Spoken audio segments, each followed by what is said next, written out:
Hi, welcome back to Making a Difference. I'm your host, Greg Chapman. Today I have two great guests with me, the coaches of the 9U Atlantic Beach Breakers, baby. Beach Frogs. Oh, and the Beach Frogs. The Breakers and the Beach Frogs. That's where we cut our teeth. That's right. The Beach Frogs.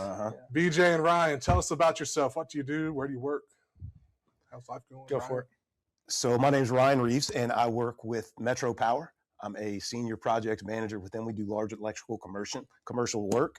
What I really enjoy about working with Metro Power is the PPC Foundation. So they're the larger parent organization of Metro Power.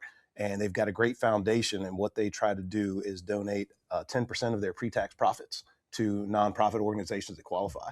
So that was one of the things that really got me interested in Metro Power, and love to see them giving back to the community and the ability that we have to share that. That's cool. That's a big deal. It is. Yeah. How about it, BJ? Yeah, man. Greg, good to see you. It's been a minute. I get the privilege of being one of the pastors at the Church of 1122.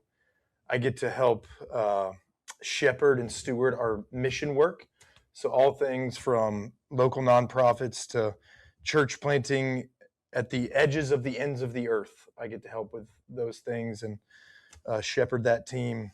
And we just do it all simply, whether it's here in Jacksonville or in Jessup or soon to be down in Orlando or Africa or Asia. It's just to reach one more person with the good news of Jesus. And I'm having a ball. It's great. It's great. Yeah. It's great. That's one thing I love about FCA. It is kind of in step with that. I mean, we're all about the Great Commission with our mission to lead every coach and athlete into a growing relationship with Jesus Christ and His church. It's about the church, not about FCA. Yeah. So what brings you two together is sport, baseball. I know you both personally. You both have baseball backgrounds and both played at Fletcher. Yeah. Several years apart. Yeah. BJ's the baby at the table. So welcome to That's true. It's true. The old men table. Glad you're here. I'm trying to catch up. A few Fletcher boys. Let me absorb the wisdom. Chopping it up. That was the first night we met. We're hanging out at the batting cages in Atlantic Beach and kind of feeling each other out. You know, we just met and did like the handshake and who are you and sizing each other up. And we just hit it off real quick. Yeah. I didn't realize we're Grew up beach the same kids. and had the same kind of coaches and went to Fletcher. Yeah, Coach Ward. Coach Ward out of Jacksonville. Chain smoking in the dugout. Talking about coaches that make an impact. We remember one of our Little League coaches from 30 years. Whether for better or for worse, they certainly make an impact. Absolutely. Absolutely. Yeah. So today, I know a lot of the reason why you coach is because your kids, your boys are the same age, and so what better way to be involved in your kids' life and have an impact on their friends, their buddies as they grow up? It's coach them. That's part of the reason why I still coach. Man. My kids are in high school, and so I never want to sell short. Like, I fully believe that the level in which you're coaching is just as important influentially as the college coaches that we interview and high school coaches. And some of our professional athletes that we've interviewed on the show, a lot of times some of the best memories, most fondest memories they have of a coach are Little League, Rec League coaches up to some of their youth league to high school coaches. And so every age group's important because at every age group you're instilling something in their life. Mm-hmm. I fully believe, if nothing else, the age group that you're coaching as a coach, if they don't love and want to play next season the sport that you're coaching, then you've failed as a coach. That is the goal. It's, man, do we want to get better? Do we want to build character, perseverance, all those kind of things? But you get more opportunity to do that if you help the kid fall in love with the sport. And that's our goal. Absolutely. That was our goal with the Beach Frogs. We want these kids to love baseball. And I actually started, I didn't coach the first season that my son played baseball, but he had such a poor experience with the coach. I said, I've got to step in. I can't let these kids do that have such a bad experience. But I do have the honor of being, in the last 5 years, the most requested coach over at Jack's Beach before we went over to Atlantic Beach, because that is the goal. Now you're with the good guys.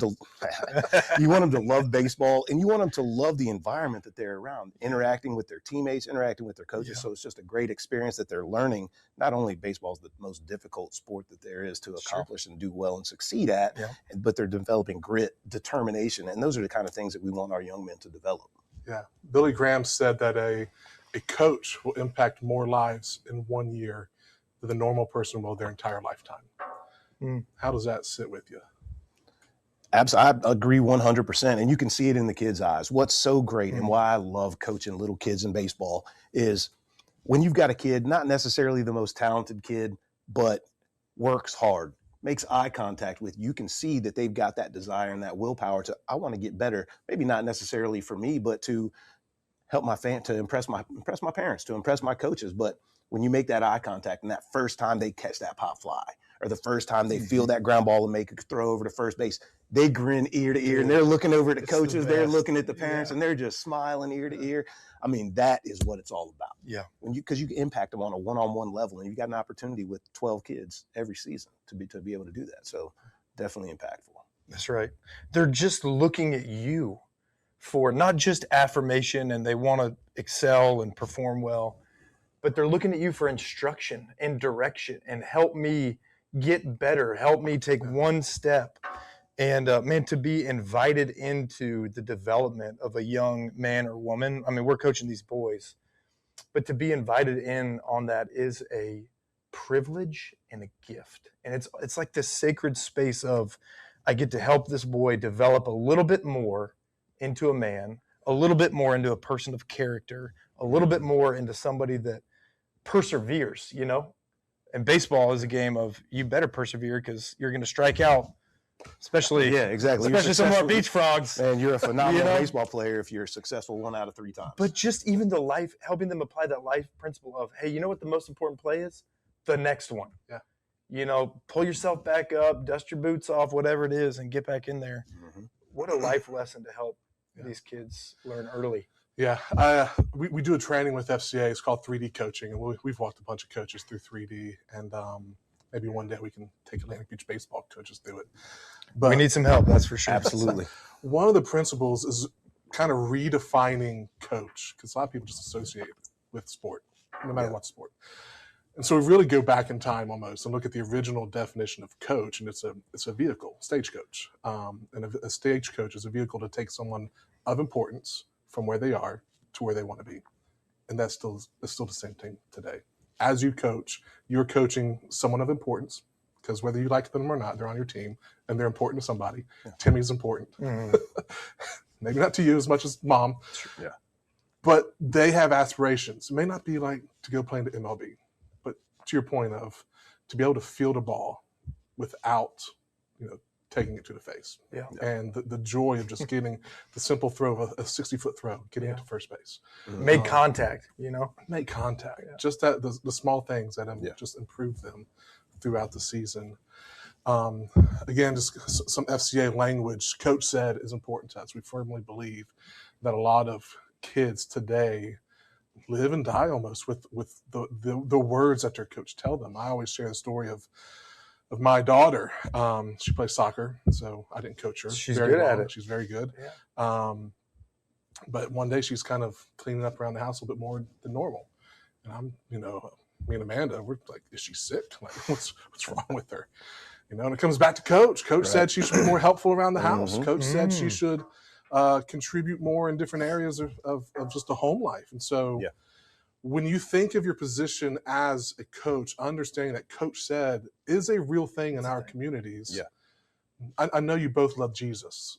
When coach said something that can point a child to Jesus, what's the importance of that? Yeah. Now you're leveraging sport for the gospel, and it's a different game.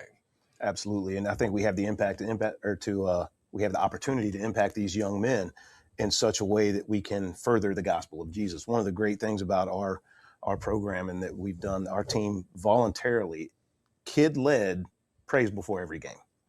And it's just a phenomenal thing to see. And when you see the impact that Jesus can have and your walk with him can have on a daily basis with these kids that you're able to coach is a phenomenal thing. Mm-hmm. And some kids have great home lives, and you can tell. Some kids don't have great home lives, and you can tell that as well. Yeah. And it's our responsibility as Christian leaders of young men to show them that godly example, to be Jesus in their eyes that every day. And it's challenging. There are frustrating times, but to have that patience, to have that, I know that I want you to get better, and they can see that. They can feel it. They can sense it in you. For sure. That's cool. Yeah, I think about kids like Waylon and Eli, who are trying to follow Jesus as 9 and 10-year-old boys. What a privilege it is to help disciple them in these settings and contexts of baseball and sports where hey, Eli, I want you to, what would it be like for you to lead your team in prayer? What would it be like for you to come alongside your buddy that's struggling and pray for him individually, or ask him what's going on, or love that kid? And then what an opportunity, kids that might be far from God or that aren't interested in church, what a cool opportunity to model the love and selflessness of Jesus and speak truth into their life. Man, what a privilege that is.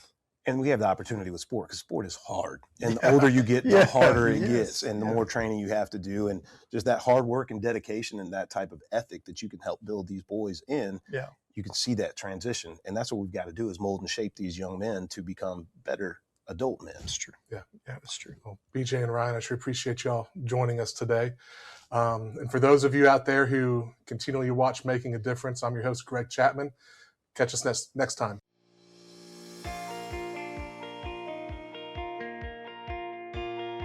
Foodies Care is a nonprofit organization here, started in Jacksonville, Florida. Our mission is to support other nonprofits realize and carry out their missions. We're trying to simplify that process to have a local body that's here on the ground that says, listen, we're going to work with you, we're going to partner with you, we're going to give you the resources that you need to be able to do the work that is needed in this community.